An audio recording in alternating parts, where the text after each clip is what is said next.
Compromisso com a excelência na segurança operacional e com o meio ambiente. Essa também é a nossa energia. Há 70 anos, nosso desafio é suprir demanda e ampliar o acesso, impulsionando o desenvolvimento socioeconômico e fornecendo a energia que a sociedade precisa. A Petrobras é uma empresa mundialmente reconhecida por sua qualidade técnica. Exemplo dessa capacidade, a exploração e produção de óleo e gás em Urucu, na Amazônia. Já é hoje uma história de 35 anos de sucesso, com sustentabilidade e respeito a todas as normas de preservação ambiental. Um exemplo mundial de como compatibilizar a produção de petróleo com a preservação do meio ambiente. E que vem desde antes de produzir a primeira gota no local, com a definição das diretrizes de atuação sustentável na região, em parceria com instituições e pesquisadores. Desde então, a produção segue um robusto plano de sustentabilidade, com ações voltadas para a gestão hídrica, resíduos e emissões, além de foco na biodiversidade.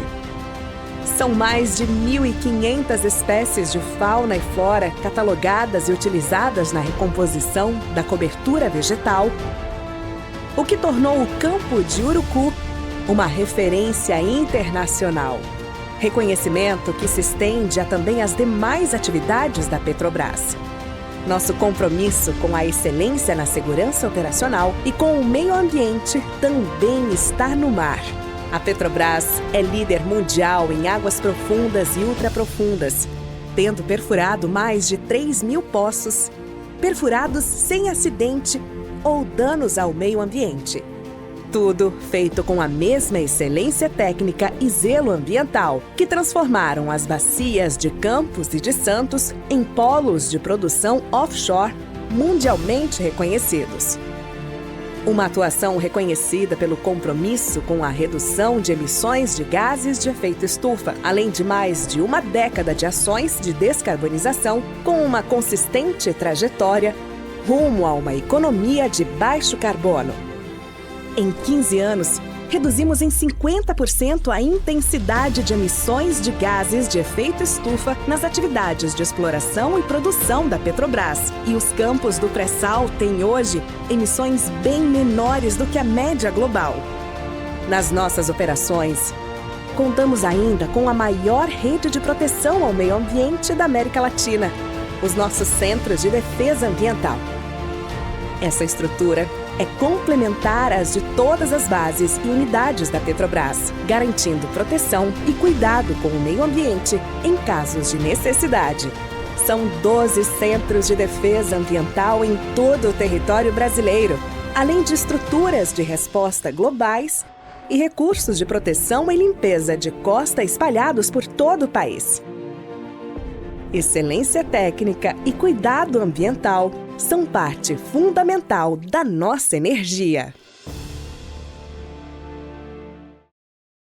Olá pessoal, sejam todos e todas bem-vindos de volta ao Offshore Week. Offshore Week 2024, que é patrocinada pela Petrobras e pelo governo federal. A gente vai fazer o nosso último painel agora e vamos discutir a criação de uma política industrial para o setor de óleo e gás no Brasil. Vou convidar aqui para compor a mesa com a gente o Telmo Ghiorzi, que é presidente da Bespetro, o Pedro Allen, cadê o Pedro? Pedro Allen, onde você se sentir melhor.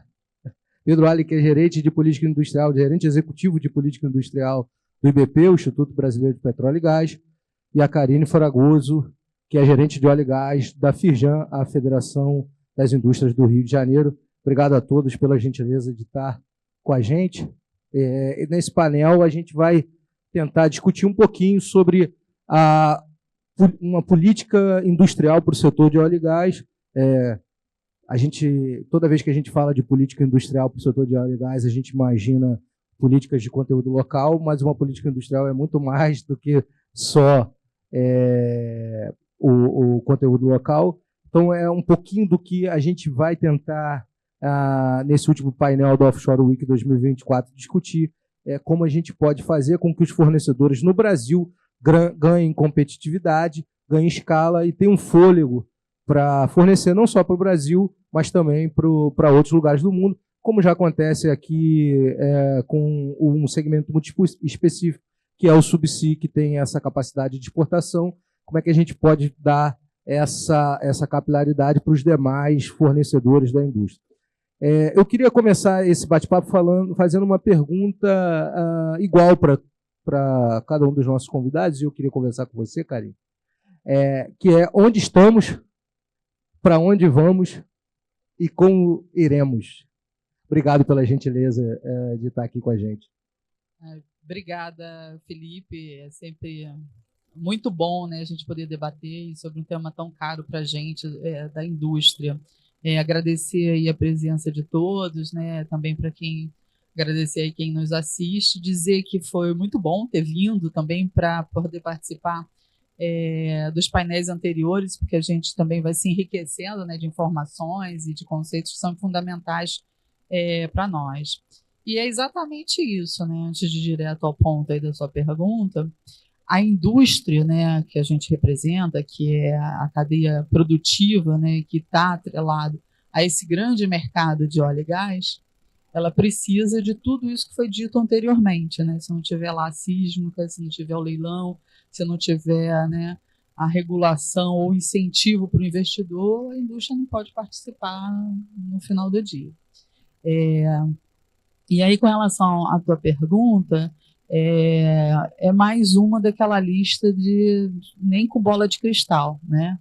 Porque, como o João colocou aqui, a gente estava conversando lá fora, a gente está num momento em que eu acredito que a gente esteja bem perdido, né? Então, a gente está com muita dificuldade de ter essas respostas, né? De onde nós estamos realmente, para onde vamos, porque eu acredito que a gente esteja com dificuldade de diálogo, né? As coisas são muito partidas, as questões são muito partidas, e a gente não consegue avançar se a gente não tiver essa visão do todo, né? Com relação à indústria, isso fica muito mais evidente, né, quando a gente olha para a indústria, porque é aquele mantra da indústria que diz sobre previsibilidade. Você precisa de previsibilidade para você poder construir, né, as suas estruturas produtivas para poder atender a uma demanda que poderá vir.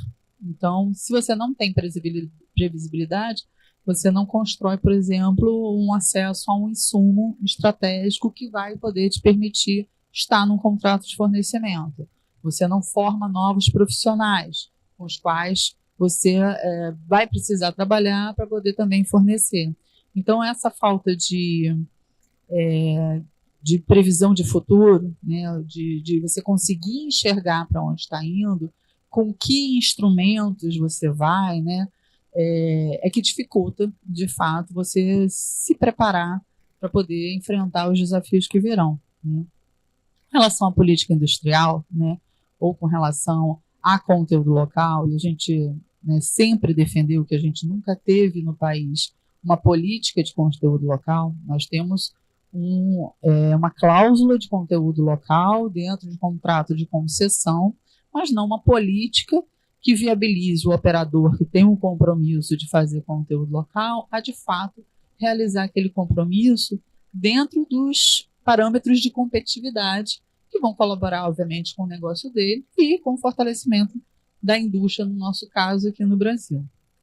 Também nos painéis que a gente assistiu aqui, tanto na fala do Daniel quanto nos painéis anteriores, a gente ouviu muito sobre Noruega, né? Noruega, para a gente, é um case clássico que a gente já estudou muito e que, inclusive, quando a ANP, né, foi criada lá em 98, foi através da ANP que foi contratado um estudo para se entender como é que o mundo estava trabalhando de forma coordenada, ou qual era o melhor modelo de coordenação para fortalecer a sua indústria, e a Noruega foi um dos cases estudados, e foi isso que deu origem lá atrás à Organização Nacional da Indústria do Petróleo, que poderia e pôde, por muito tempo, reunir várias entidades, né, federações, associações, próprio IBP, a Petrobras, outras operadoras, com o objetivo de ter um olhar consensuado pelo fortalecimento dessa indústria. E aí a gente teve vários exemplos hoje de quão a Noruega foi bem sucedida nesse sentido, não só com a indústria, né, para petroleira, mas também com os investimentos que foram realizados pelas petroleiras e pelos independentes, como foi ressaltado aqui. Legal. Obrigado, Karine. Telmo, agora eu vou passar para você essa missão de também tentar colocar onde estamos hoje, para onde vamos e como iremos. A gente está aí no momento de algumas mudanças, algumas mudanças pontuais, outras mais significativas. Temos projetos de lei tramitando no Congresso Nacional. Como é que você enxerga esse momento e o que a gente precisa efetivamente para chegar num momento ideal? Bem, muito obrigado, Felipe, mais uma vez pela oportunidade de estar aqui falando sobre isso. Eu quero aqui lembrar que a Thabita falou antes da gente. E a Thabita, às vezes eu me acho entusiasmado, mas aí quando eu assisto o testemunho a Thabita falando, eu sou mais ou menos 0,7, na melhor hipótese em relação a Thabita, mesmo quando o assunto é política industrial, que é uma coisa que eu estudo, que eu gosto. Mas a Thabita realmente passa para a gente assim, embora não seja notícia boa, mas é muito entusiasmada a notícia. Olha, vai faltar óleo, viu? Pronto.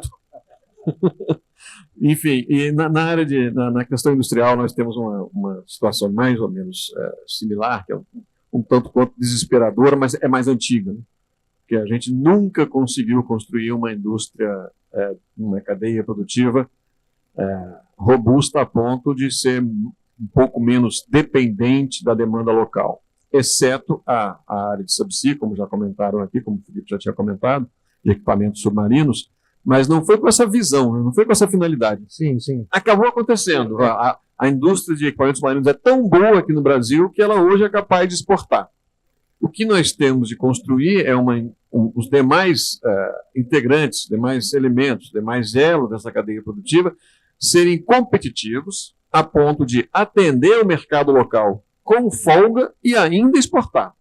Nós não estamos conseguindo fazer isso.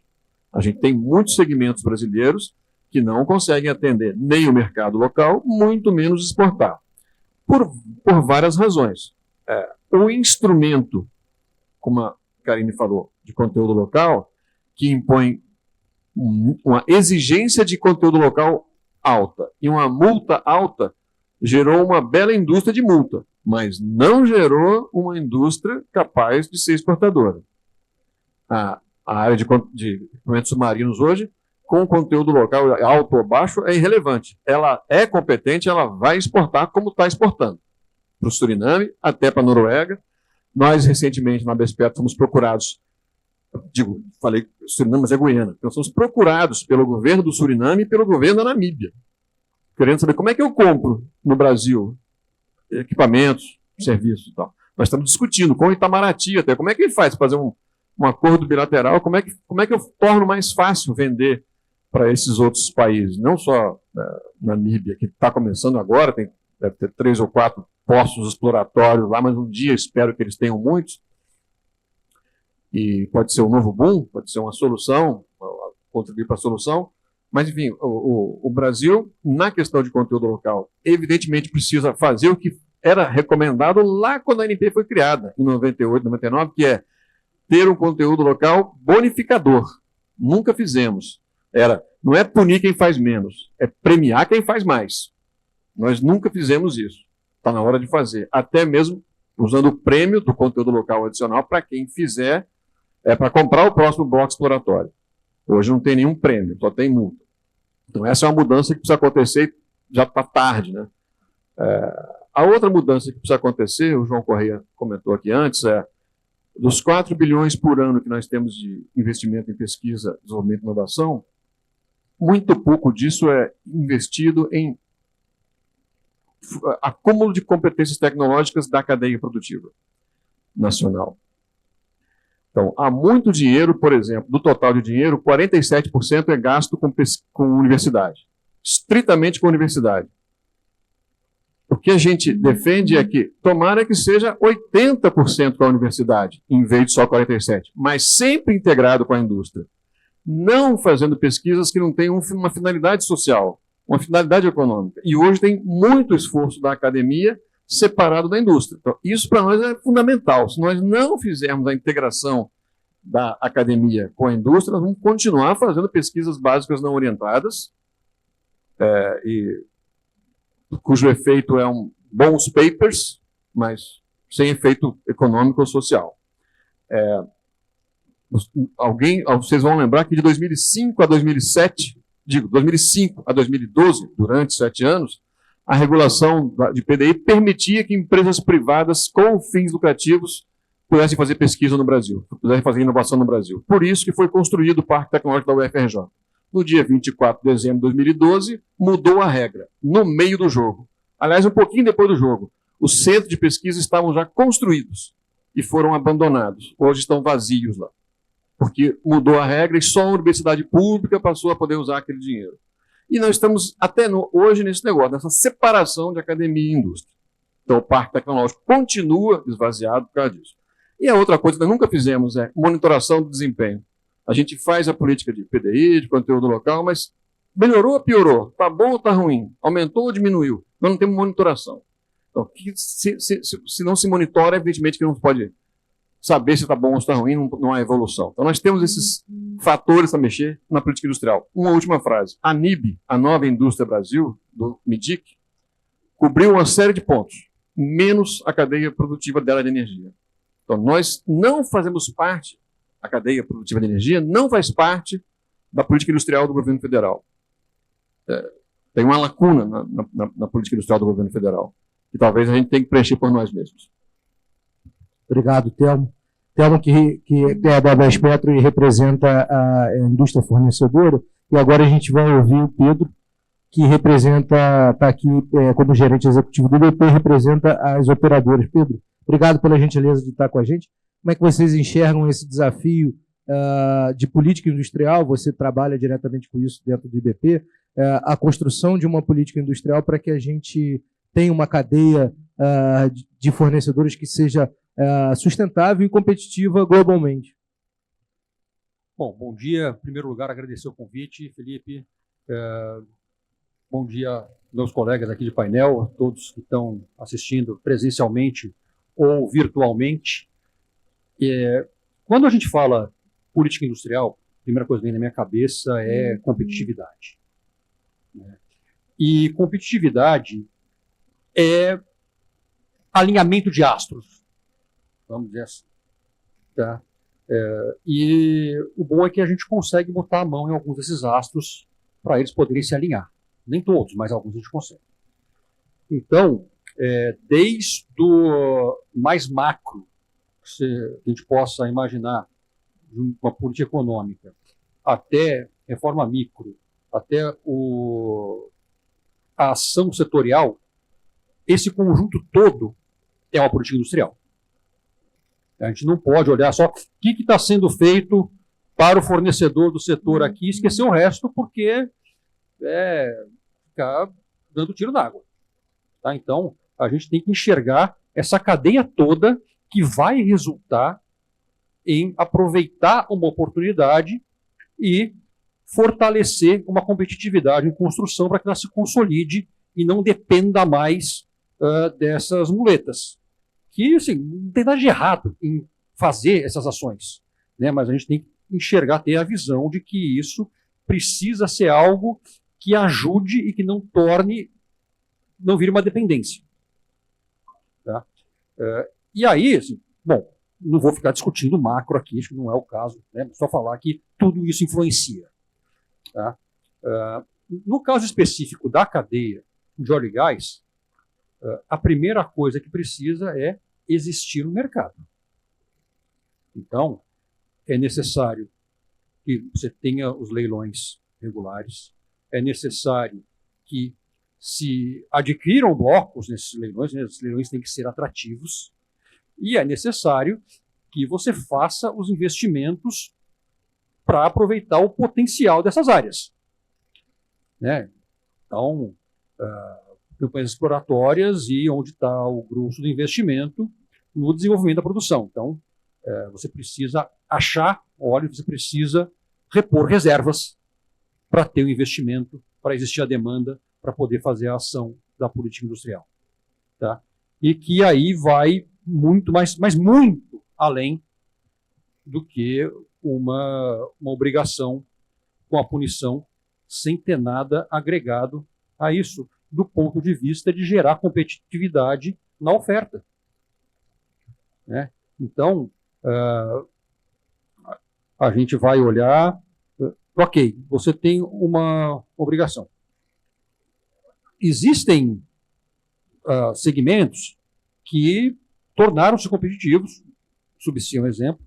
Tem segmentos que começaram a engrenar em algum momento, isso foi interrompido. Às vezes o pessoal associa muito a Lava Jato, mas aquele hiato de 2013, 14, 15, ele tem muito a ver com a falta de leilões de 2008 em diante. Então, não dá para falar, não, foi isso. Você tem ali uma combinação de fatores e ali você, de fato, interrompeu várias trajetórias que poderiam trazer uma competitividade. Bom, vamos retomar a trajetória. Mas o que a gente precisa? Precisa de fomento, precisa de ambiente de negócios favorável para o fornecedor, precisa de financiamento, precisa de uma série de outras coisas e precisa ter, eventualmente, uma ação específica, uma regra, alguma coisa que alinhe os interesses do fornecedor com o investidor. Né? Telmo trouxe aqui a questão de você ter uma regra de incentivo, ao invés de uma regra onde você coloca um em oposição ao outro, onde um vira problema para o outro. Né? Então, a questão do incentivo não só coloca no investidor essa cenoura de ir buscar, mas como isso alinha o interesse com o do fornecedor. Então, assim, a gente está no momento onde a gente teve muito aprendizado, tá? A gente já aprendeu muita coisa nesse caminho, do que não fazer, mas do que fazer também. Também teve coisa que a gente aprendeu que pode ser continuada. Tá? Estamos num momento de certa incerteza em termos de futuro. A gente sabe que vai ter um investimento ali, tem ali essas 17 plataformas que vêm aí até o fim da década, mas e para frente? Até porque essas aqui já estão mais ou menos planejadas, semi-contratadas, várias delas já contratadas, então tem alguma coisa que ainda possa ser feita? Tem, mas é pontual. Tá? A gente tem que olhar mais para frente. Onde é que está a continuidade de demanda? Furando 6 postos no ano. Se não achar reserva nova, não vai ter desenvolvimento da produção novo. Não vai ter investimento grande. Você vai ter workover, aumento do fator de recuperação, vai ter alguma demanda? Alguma demanda não é suficiente para você ter um ambiente em que você consiga fazer políticas de desenvolvimento de competitividade, como você consegue fazer quando você vislumbra um período de tempo com uma demanda robusta. Né? Então, só para dar uma introdução aqui, acho que senão eu tomo tempo demais, vamos seguir. Obrigado, Pedro. Karine, vou pegar um gancho nesse ponto que o Pedro tocou, da necessidade da descoberta de novas reservas. Vocês já conseguem olhar e prever dificuldade para a cadeia industrial se a gente não tiver efetivamente novas descobertas e não tiver novos projetos entrando e novas plataformas e novas demandas surgirem para os fornecedores? Sim, né, como eu coloquei, né, se a gente não consegue ter essa visão de futuro né, em cima dos números que a Thabita trouxe, né, 12 anos, 21 anos, né, a gente não consegue avançar. E aí, alguns pontos que o Pedro trouxe, né, que dizem respeito à questão da escala, você precisa construir escala para ter uma indústria forte também, não adianta você, no passado, a gente fez esse experimento, né, a gente não tinha escala, senão vamos trazer para produzir um projeto, para fazer 2 projetos, não se sustenta. Isso não se sustenta. A gente paga um preço muito alto para alguma coisa que não vai se sustentar. Então, se a gente não consegue construir demanda, né, a gente não consegue construir reserva que vai por si construir demanda futura, a gente vai viver de solavancos, né, de picos e vales mais frequentes do que deveríamos ter, né? Então, a gente agrega nesse cenário outras muitas variáveis que vão para a gente trazer esses gargalos o tempo todo. E a gente não consegue ter aí um crescimento, um fortalecimento da indústria que vai dar para a gente um momento flat. A gente, como o Pedro colocou, a gente, obviamente, que decidiu fazer alguma coisa no passado, e como a gente sabe também, quem decide fazer alguma coisa acaba errando também, óbvio. Faz né? parte. Faz parte do jogo, né? E você partir, né, com números tão altos talvez tenha sido um grande erro, porque você errou a meta, né? Então, quando você parte de qualquer lugar sem saber onde você quer chegar, você provavelmente vai levar mais tempo e vai errar mais do que você poderia acertar. Então, eu acredito que hoje a gente esteja num momento de Brasil, né? A gente está hoje, o dólar 5,78, né? Aí, que dólar é esse, né?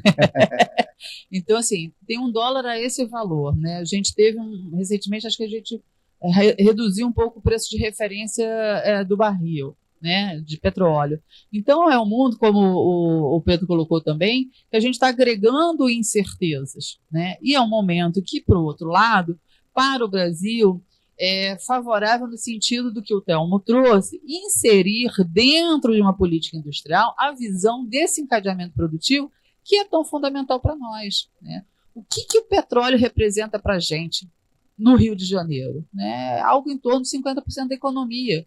Aí você pode falar que o PIB é um pouco menos, mas a economia, o que é direto, o que é indireto, o que é efeito multiplicador, eu digo que no passado não tinha uma fila que você entrasse se não tivesse uma pessoa da Petrobras. Né? Lá na fila tinha uma pessoa da Petrobras. Eram 100 mil concursados para 300 mil contratados terceirizados. Hoje o número é 1/10 disso. E ainda assim, né, obviamente que de lá para cá, você ouve a inserção de outras operadoras. Esse é um movimento fundamental para a gente, como também trouxe o Daniel aqui, que é você trazer esses produtores independentes, você colocar esses produtores independentes para produzir e recuperar óleo, trazendo novas tecnologias, agregando também essa indústria que está posta aqui. Por quê?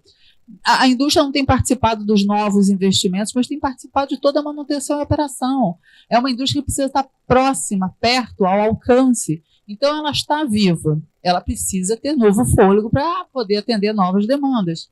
Então, eu acredito que a gente precisa... E outra coisa também, esse ambiente, ele sempre buscou apoio no Ministério de Minas e Energia.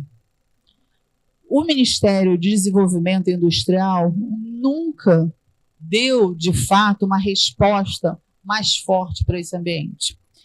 Porque esta política industrial sempre foi colocada na mão da Petrobras. A Petrobras não pode, não deve fazer política industrial neste momento e no futuro. Ela pode fazer o que ela entende que é importante para ela, ter uma indústria forte próxima dela, para poder atender as questões que são muitas vezes customizadas, não é atendimento de prateleira, de varejo, são questões customizadas em função das necessidades dela, de óleo, de infraestrutura necessária, que a indústria, quanto mais próxima, mais fácil é de atender essa customização. Então, a gente tem uma questão de preço com relação a câmbio e com relação à construção de uma visão de quais são os insumos que são não necessários para essa indústria, de fato, poder responder a essas demandas. Tem uma questão relacionada a prazo, que também não somos só nós, né? O mundo todo, depois da pandemia, tem literatura sobre isso, né? Que eles chamam do nearshore, né? Que é essa base fornecedora mais próxima e mais amiga, ou seja, mais inteirada das políticas públicas desses estados, desses países. E com relação a questões de qualidade, a gente tem histórico, né? Tecnologia, você vai no mundo e você compra tecnologia na medida que você precisa. Qualidade com o histórico, qual o grande acidente ou qual o grande... A gente não tem histórico dado pela indústria. Então, esses são valores que a gente precisa fortalecer.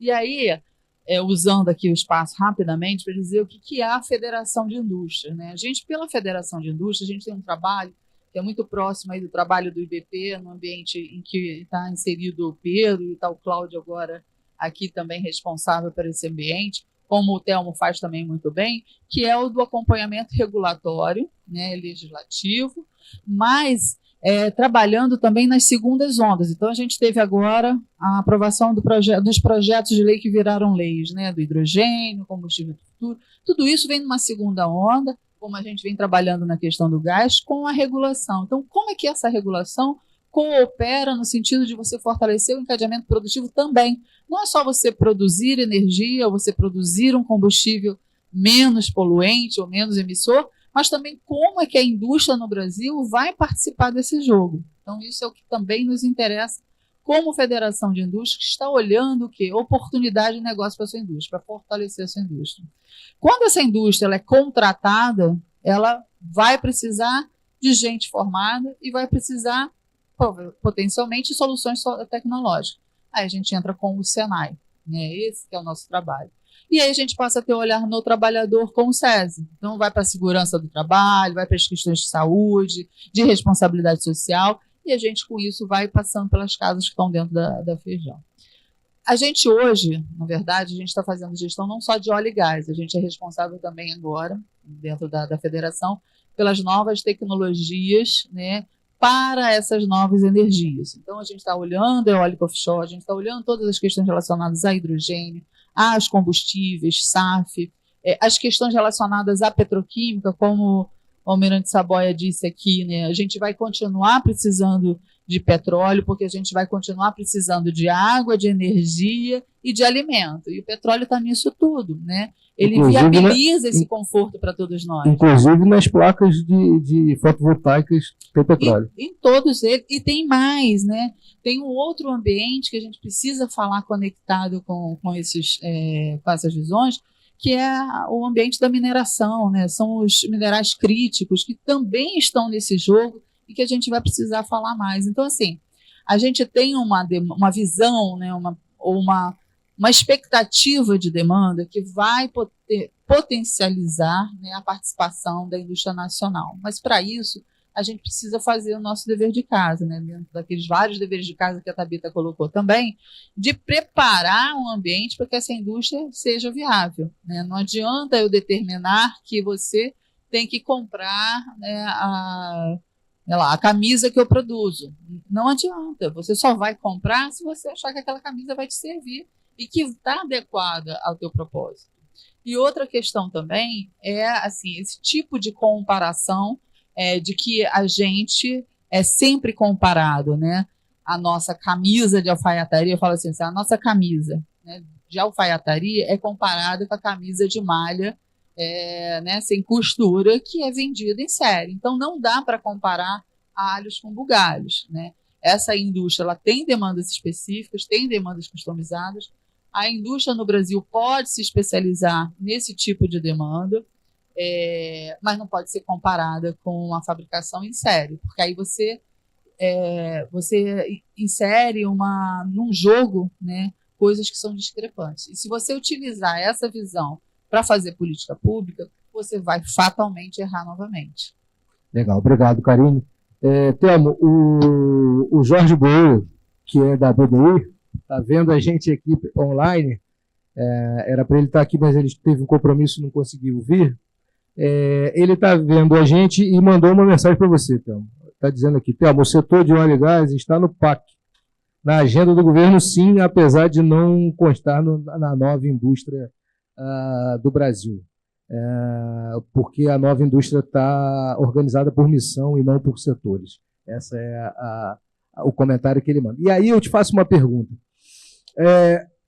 Quando a gente olha uma política industrial que vai ser feita para o setor de energia, e aí eu estou falando energia para não ficar focado no óleo e gás, a gente já tem que pensar nessa política pensando na transição também dos fornecedores? Você acha que a gente tem que começar a trabalhar essa política industrial pensando no fornecedor de óleo e gás que amanhã vai fornecer para a eólica offshore, que amanhã vai fornecer para o hidrogênio, para já ter uma política que mude junto com a mudança que o mundo está fazendo?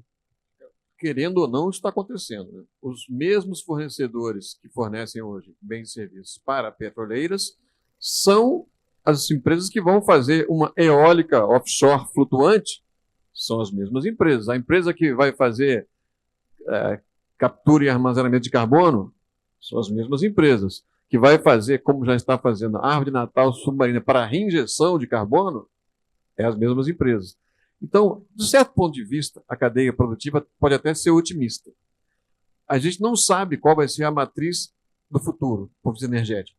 Mais ou menos petróleo, mais ou menos eólica offshore, mais ou menos solar. Mas uma coisa é certa, a cadeia produtiva estará lá, porque é ela que vai fabricar as coisas que vão ser usadas pelas empresas que vão vender a energia, vão vender a commodity energética.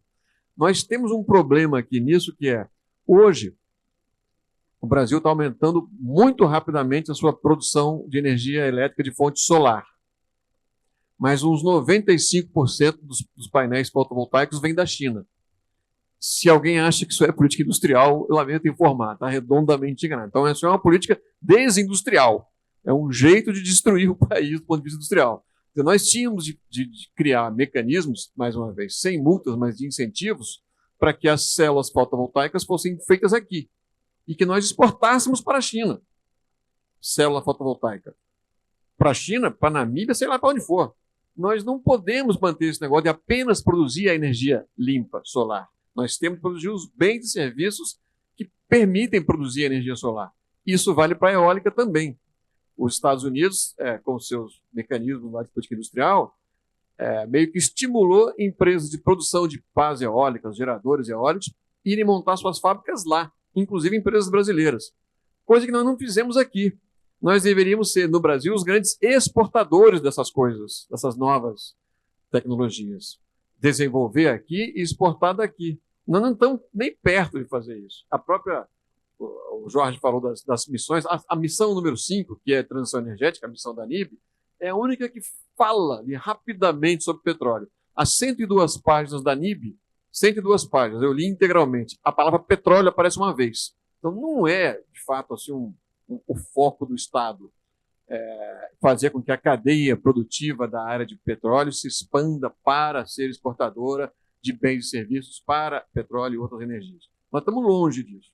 Não tem muita gente feliz quando a gente fala, puxa, o Brasil hoje produz muita energia solar, olha que bonito. Não é bonito, é feio, porque nós não estamos preparando a indústria nossa para ser fornecedora disso. O Brasil tem uma matriz de energia limpa, como já falou o Saboia, ou seja, se a célula fotovoltaica ou a pá eólica fosse produzida no Brasil, seria verde de natureza, nasceu verde, porque ela foi feita com energia verde aqui no Brasil. E mais do que isso, se eu exportasse para a Namíbia ou para o Suriname, sei lá para onde, estou estimulando a transição energética do mundo com as minhas tecnologias, com as coisas que eu desenvolvi aqui. Nós não estamos nem falando disso. A própria NIB, a palavra exportação aparece umas 3 vezes também, mas não para a área de energia. Então, de fato, há uma lacuna na NIB. De fato, há uma lacuna na política industrial do Brasil para a área de energia em geral, petróleo em particular, mas nós estamos longe, de novo. Se nós ficarmos contentes porque estamos produzindo energia solar com células fotovoltaicas feitas na China, isso é política desindustrial, não é política industrial. Obrigado, Telmo. Pedro, o Jorge mandou um comentário para você também, dizendo que a adoção dos critérios de conteúdo local a partir de 2026 foram adotados sem um mapeamento adequado da competitividade. 2016. Exato. E que o PDFOR foi um avanço importante, mas ele foi revogado em 2019. A pergunta é, o quão importante é a gente ter uma política como o PDFOR de volta? Como é que vocês enxergam isso? Ok, bom, Boeira está ativo aí. Primeira coisa, eu vou mandar um grande abraço para o meu amigo Jorge Boeira, colega de ABDI, né? Fomos colegas lá por alguns anos. A partir da criação da fundação da ABDI, estive lá, então o Jorge Boeira sempre presente aí, desde então ele sempre atuou muito nessa área. Bom, eu sou talvez até suspeito de falar do PDFOR, porque eu era um entusiasta do dia 1 do PDFOR. Tá? Ele trazia uma mudança de lógica na aplicação da política pública naquele momento. Né? Dessa lógica da punição para uma lógica de incentivos e para uma lógica de enxergar para além da aquisição pura e simples dos bens e serviços.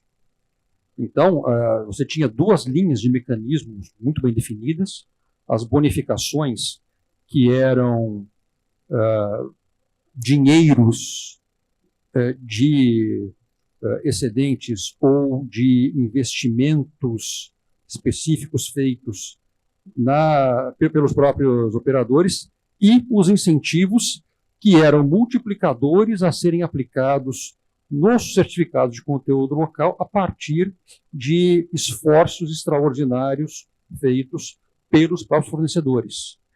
E aí, olhando o quê? Olhando pesquisa e desenvolvimento voltado para soluções que vão ser um conteúdo local do futuro, feitas no passado e que chegou nesse futuro aqui presente. Então, aquele equipamento tem sido fruto desse esforço do próprio investidor ou em parceria com o operador. Esforços para exportação, esforços para viabilização de novos investimentos, expansão de capacidade produtiva. Que todos esses esforços adjacentes não eram enxergados como assim, não são pela cláusula na forma como está no contrato, mas que a regulação estava trazendo isso para dentro dessa discussão da política pública. Olha, a gente tem que reconhecer, valorar esses esforços para incentivar que eles continuem sendo feitos e sejam ampliados.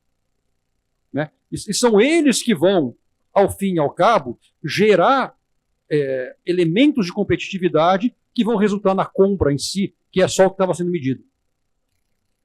Você estava colocando como obrigação aquilo que, na verdade, seria a meta a ser medida, sendo que o esforço não é aquele, o esforço é tudo isso que está adjacente.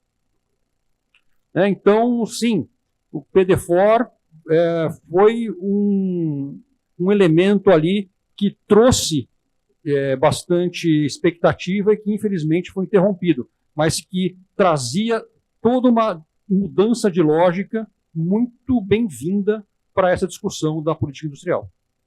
Bom, eu vou continuar com você. A gente está perto aí do nosso horário para encerrar e eu quero fazer, antes disso, uma rodada final de perguntas. Mas como você já está nesse tema, eu queria levantar a questão do PL, do conteúdo local, que hoje está tramitando. O governo mandou um projeto para o Congresso Nacional, incluindo a possibilidade de transferência dos créditos. Queria entender a visão de vocês, dos operadores, para esse projeto hoje, o que vocês entendem, como vocês estão enxergando esse movimento, e se vocês entendem que cabe melhoria dentro desse texto, o que, por exemplo? Está falando do 3337 de 24. Né? Exato. Bom, a gente enxerga esse projeto como positivo. Tá? Ele traz elementos que permitem avançar para uma lógica de enxergar portfólio e não enxergar exclusivamente projeto a projeto, módulo a módulo, que isso pode acabar gerando ineficiências e desvios até de foco na linha de produção, gerando eventualmente filas, porque você cria um gargalo e não consegue enxergar portfólio, você está enxergando só aquilo, aquele gargalo acaba impactando todo o portfólio, né, da forma como está. Então, você começa a trazer a lógica que a gente está falando aqui de compensação, que no fundo era coisas que vinham do PDFOR de bonificação, da questão de ter um incentivo. Então, especialmente onde eu não tenho nenhuma obrigação, fazer um esforço para colocar um conteúdo local que não seria feito, né, ele agora pode gerar uma compensação em algum lugar onde foi feito algum esforço que tinha obrigação, mas que esse esforço não resultou no cumprimento da obrigação total. Então, você consegue trabalhar uma visão de como eu consigo ocupar a capacidade da indústria de uma forma mais racional. Ao fim e ao cabo, assim, por que tem instrumentos de política industrial? Seja obrigação, seja incentivo? Porque eu quero ocupar capacidade, quero expandir capacidade, quero gerar competitividade, eu quero crescimento da atividade industrial. Ao fim e ao cabo. Então, se eu consigo trazer elementos que permitam caminhar nesse sentido de uma forma mais eficiente, isso é bem-vindo. Tá? Eu acho que, assim, eventualmente, pontos de melhoria ou de negociação existem. Tá? Algumas questões que às vezes estavam implícitas ali, mas serem explicitadas e deixar mais claro, questão a partir de qual momento vale um investimento, o que pode compensar o quê, que isso tem discussões aí, negociações também encaminhadas com fornecedores, mas assim, o instrumento da compensação, especialmente permitindo você fazer esse esforço onde ele não seria feito, ocupar capacidade para compensar, onde você fez esforço, conseguiu alguma coisa, mas não tudo, eu acho muito positivo. Legal. Então, como é que vocês enxergam esse projeto hoje e o que vocês enxergam que é importante para que ele melhore?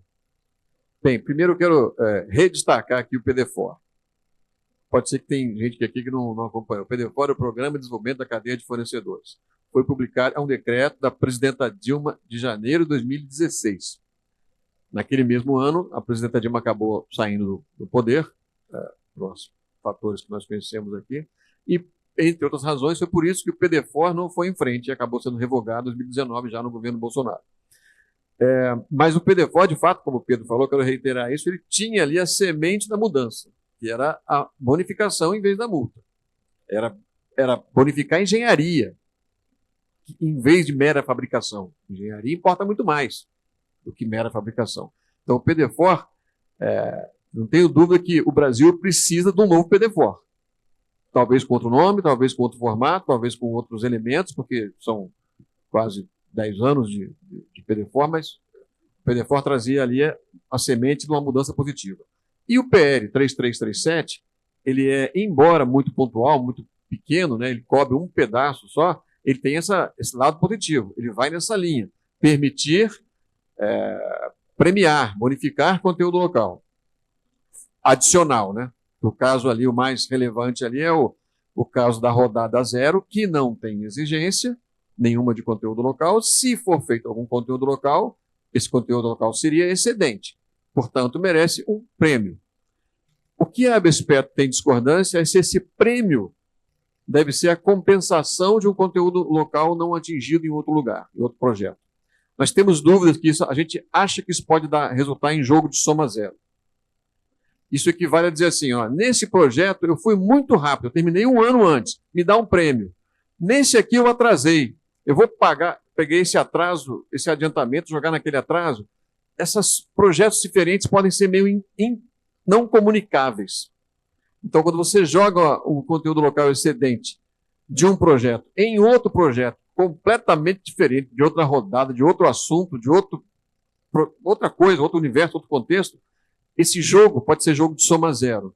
Então, o que a gente acha é que o excedente tem de ser premiado com algum prêmio do tipo, olha, você fez, então você, para comprar o próximo bloco exploratório, para perfurar mais, né, você tem esse prêmio.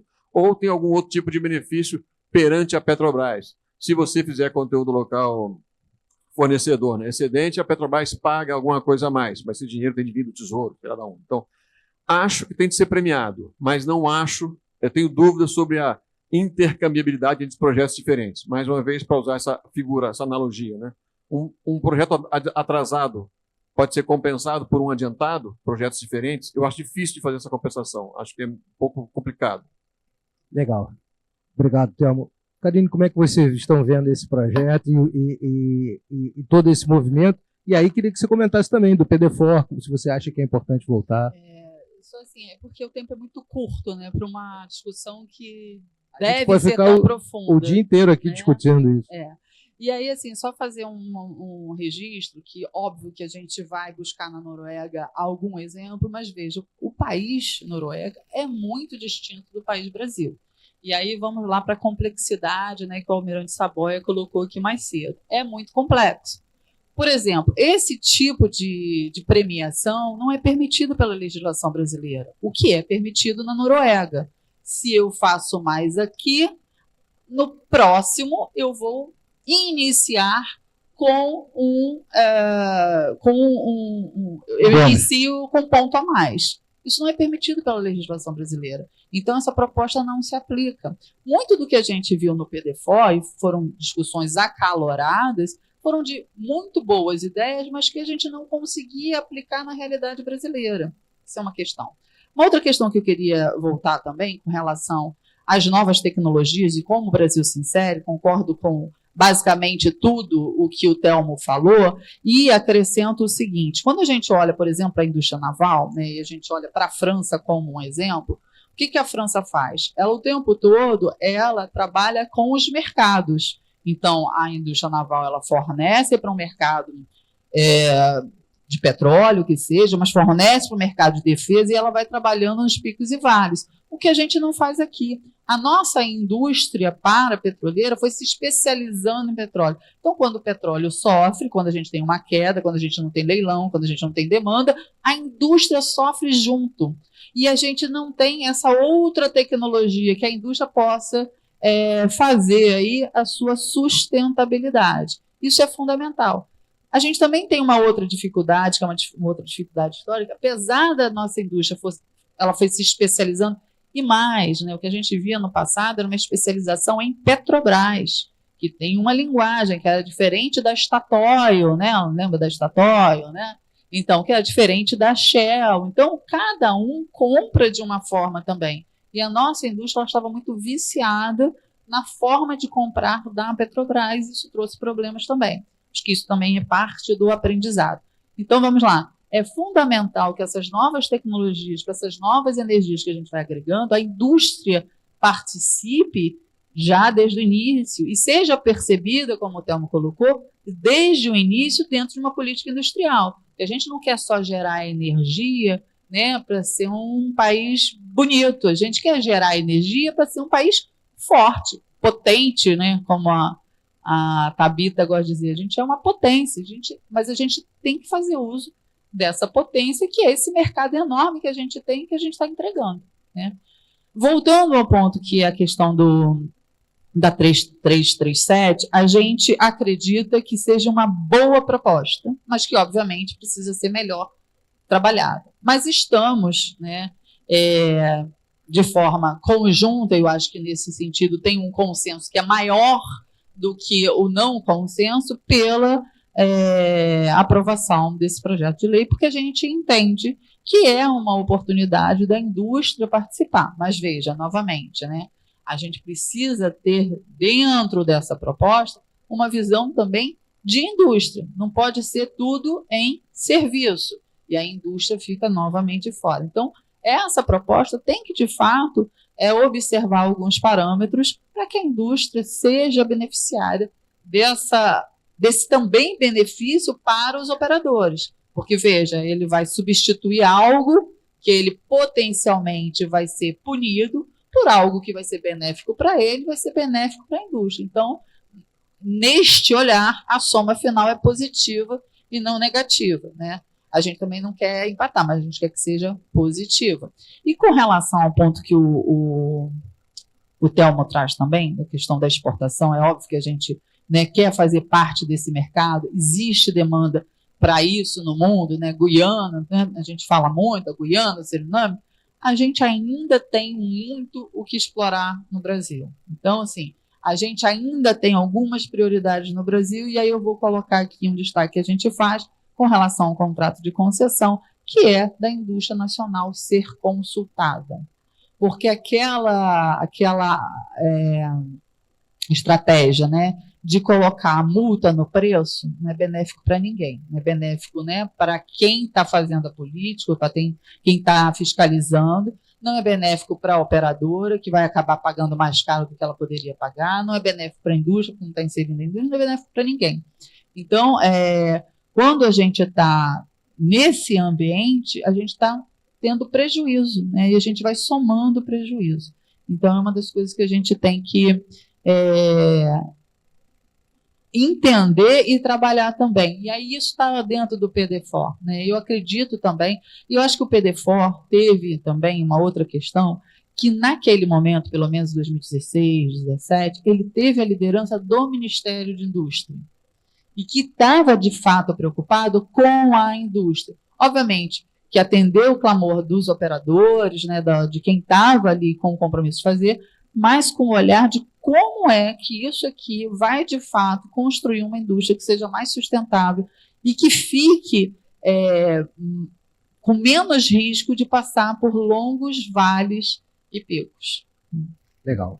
Obrigado, Karine.